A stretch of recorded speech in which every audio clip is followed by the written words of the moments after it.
let's get some examples of concentration. One example, which everybody is in from time to time, is called the zone. And that's being in the task positive network of the brain as opposed to the default mode network. Default mode network is characterized by I, me, future, what am I going to do tomorrow kind of stuff. What did I do yesterday? Oh, damn, I shouldn't have said that at the end of my conversation with so-and-so, etc. Or alternative fantasies about the present moment, wishing that I was here instead of there. That's not being in the zone. That's the default mode network. The zone is just being so switched on that you're absolutely in the moment. You love everything that's happening. You're not really thinking I thoughts. You're just, wow, boom, this is it. Bam. So one example for me when I used to play music was being on the stage, and man, was I ever in the zone every night. Because when we go, okay, guys, ready to go? 1, 2, 3, 4. There's no stopping until that song is over. Then you get a little bit of a breather, but you don't really get a breather because you're with the audience, right? And you're seeing their reaction, and then you're also paying attention to how the next song is going to start, right? And so you're just totally in the zone when you're playing music. Now, you might not play music, but it's just an example of how you can get in the zone. And one of the beautiful things about this kind of performative zoneness, so to speak, is that if you fall out of it, there's a very simple way to get back in. And that is called, in the sports world, checking your strings. So when I play bass, I definitely have strings. And one of the things that, happens is you make a mistake. So how do you get yourself back into the song? Well, you've got to let it go. You've got to let it go. So in the world of tennis, they call it checking your strings. And so what happens is you sometimes see these tennis players and they'll miss a shot and they're really upset and angry, and they'll go wander away and they'll start checking the strings on their racket. Now, they've got the most expensive rackets in the world, right? And yet they're still like checking the integrity, are these tight enough? Well, they're not doing it to check if their racket is okay. They're doing it to remove their mind from the thing that just happened. And so that's another example of concentration, correcting yourself to get back on course. So if you're in the zone, that's one thing. Then there's getting knocked out of the zone, and then you concentrate on getting back into it. It happened to me today when I was quoting from verse 5 of the Atma Bodha.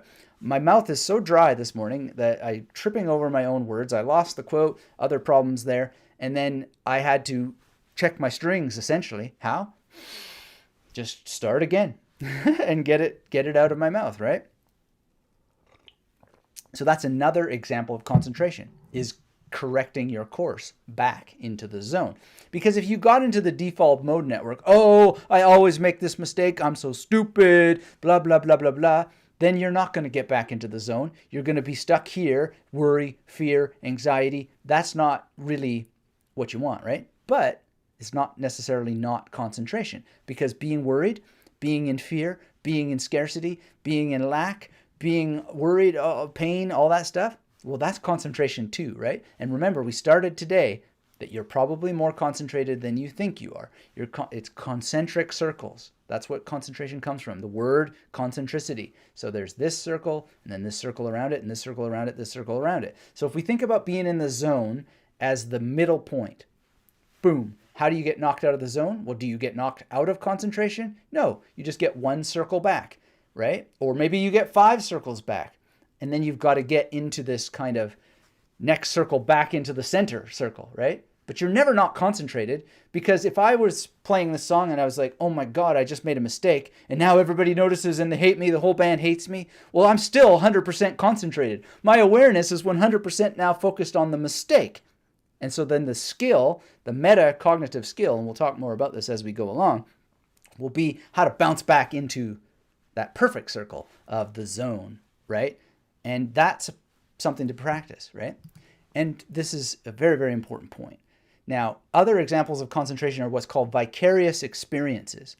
So we're going to talk about a couple of exercises that will help you do this in a way that's going to improve your understanding of how you're always 100% concentrated, so to speak, and extend it so that it lasts, and it's a tactic. So make sure you stick around for these exercises because they're very powerful. But vicarious experience is when you're lost in a movie, for example, because you have taken on the characteristics of the life of the character that you're watching. So if you're watching The Matrix, for example, and you identify with Neo, well, you could actually get so lost in that story that when he gets punched, you feel it. Or when there's a tricky situation like Trinity, run, and can't get away, and you're like, oh, and your actual body, your psychomotor responses respond with that person. Your palms start to sweat, your heart starts to pound. This is galvanic response, right? They do this studies with people. They allow people to get all hooked up and so forth, and they see that their sweat increases, their pulse increases. That's a vicarious experience, and that's an example of concentration.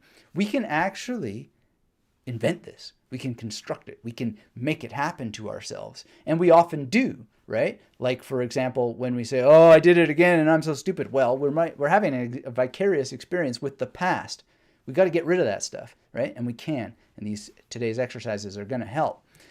Let me check in with the chat. Thank you so much for being here, William. Wonderful to see you. And Ipswich is quite an interesting place. And I'm so honored to have a memory palace, well, actually two, from your place over there.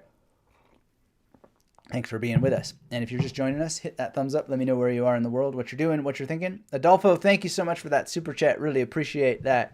Thank you for supporting the Magnetic Memory Method initiative with so much consistency as you do, and for putting it into use and helping me teach others. Some of your material is up in the Magnetic Memory Method Mastermind group, and wow, just such an honor to see and learn from you as you put the Magnetic Memory Method into action so consistently. Your question is, can we create a memory palace to help us with meditation steps, procedures? Have you used a memory palace to get into the zone? Absolutely. And that's what we're going to talk about today, because this is exactly what I think a lot of people don't understand, is that a memory palace is at some level already a concentration meditation. And there's something called frame effect. So there's an interesting study that was done one time with hotel workers. And they say to the hotel workers, all right, here's group A, here's group B. Group A, you're going to just go to work, and then we're going to measure how many calories you burned.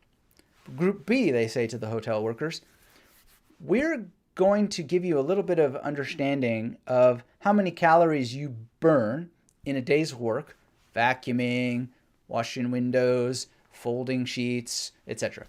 And then we're going to give you a little bit of talk about what that amounts to. So they give them the calorie burning charts, and they say, this is exactly like being at a gym and doing this amount of exercise. And you know what? If you would take the if you would take the stairs instead of the elevator, you will burn 100 times more calories, or whatever it was, right? I'm exaggerating there. And they also have the A control group stop taking the elevator with no explanation of calories or no relationship to the gym. And just by shifting how they think, group B, who is using now the stairs instead of the elevator with the idea in mind that they're going to burn more calories, and what they're doing already is the equivalent of going to the gym, bam, their health goes up. They burn even more calories, they get more fit, etc. because of frame effect. So if you, Adolfo, would just change something in your thinking and say, wow, I'm meditating while I'm memorizing, probably a lot of the benefits will increase if that study, is repeatable and if it's transferable to this. But I think already you can hit the ground running, because memory training, memory techniques, specifically memory palaces, is already like meditation. And I think you probably know that it can get you in the zone. And I think you already are using, from how you've described using magnetic bridging figures, you're already having some vicarious experience. And in that vicarious experience, when you're thinking of, some characters from movies or series that you watch or whatever, you're recreating it and you're living it. That's a vicarious experience, which is already a concentration meditation in its way. So I think you're already there, but we're going to talk more about this as we go along and talk about it in terms of steps and procedures. I'm going to give you some simple exercises you can do, and actually a number of steps to make it more complicated as you go along to increase the challenge, right? But we'll start very, very simple, just in the realm of concentration meditation, because there's a number of them, and I got a pile of books here to recommend, etc.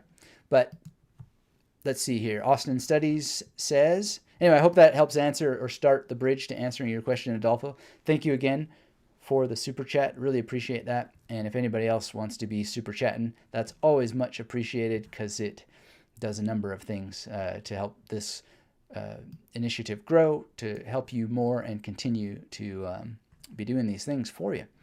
All right, thank you again. Now, Austin says, do you have any advice for making sure you make the most progress studying with a week left until a biology test? Yeah, let's get to that at the end, because I got another question from Max Lund that I'm going to answer, and that's sort of some supplementary topics. But yes, I will have advice for that. Please stand by. All right, so carrying on, I got a couple more examples of concentration for you. Meditation is an example of concentration, right? So you sit, and even if, as Adolfo mentions, you only get like 2 minutes of being in that zone there, well, you've achieved something, right? But if you treat meditation in the different ways that you can treat meditation, just showing up to meditate is already an example of concentration. You know the old Woody Allen line, 80% of success is just showing up, right? Well, just show up to meditation. Show up. You'll learn so much about it, but it is already an example of concentration. And in the massive pool of links that I have for you in the description for this video, there's quite an older but still good episode of the podcast and blog post that you can read called How to Improve Concentration and Memory Buddha Style. And I give you a lot of science there, and I give you just a very practical way to meditate, just to start meditating. So please check out that resource. It's quite in-depth about how to do some basic meditation. And it is an example of concentration, and it is a concentration meditation, right? Because meditation is the act of concentrating on awareness, and not more than awareness, standing as awareness so that your awareness lasts, right? And scientifically, and the goal I made for myself is to move out of the default mode network and stay in the task positive network. So far, so good. I feel like I'm in it most of the day. And it's just a switch. If you read How Enlightenment Changes the Brain by Andrew Neuberg, you'll find that the brain scans show that it's possible. And there's a number of things that I do, which I'll be sharing with you later, that you can also emulate in order to make this happen for yourself.